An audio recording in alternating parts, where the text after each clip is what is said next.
let's turn to Bill Crane. He's joining us from Atlanta. And Bill, Trump outlining his agenda today in his inaugural address. As Jim pointed out, it was American carnage in his first address. This one seemed a little softer. What stood out for you? It was twice as long as his 4 years ago or 8 years ago speech. I thought it was well crafted, if not inelegant at moments, taking shots at the outgoing administration, which you typically don't see in an inaugural address.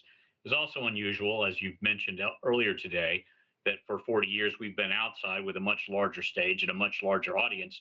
And so in many of the camera shots of President Trump speaking, you had President Biden and Vice President Harris within the frame and in the reaction shots. And there were obviously some times and remarks in that speech they would have preferred not to have heard. I thought it was a much better tone, and he stuck to script. He stuck to the teleprompter. I really only saw him veer away once when he was speaking of the Panama Canal. His cadence changed. He stepped back and said, China has taken over and is running the canal, and then he stepped back into the copy. I would have gone for more of a Ronald Reagan Morning in America speech and probably been less self-congratulatory on my first day in office, but compared to 8 years ago, I thought it was a pretty good performance. And we're expecting a slew of executive orders, as Jim pointed out. What are you expecting? And also, conversely, obviously, world leaders bracing for a new Trump administration. There's been tensions with the world leaders. What are you expecting there?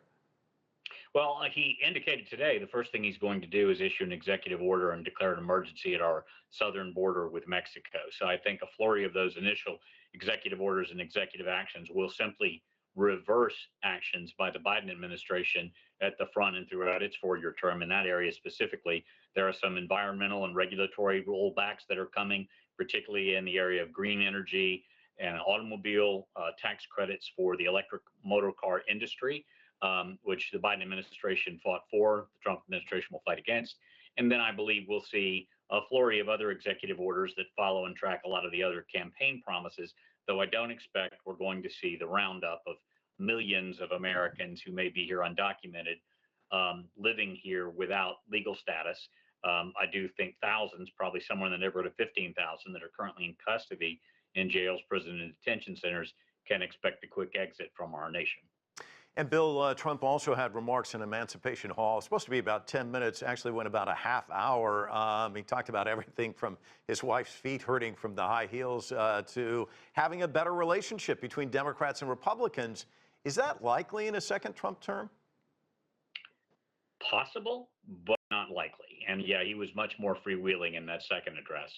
I think the Donald Trump who said at the end of the speech that he wanted to be a unifier and not a divider, and he wanted to bring the country together, needs to have a sit down with the Donald Trump who tends to fire shots at enemies much stronger sometimes than they fire at him.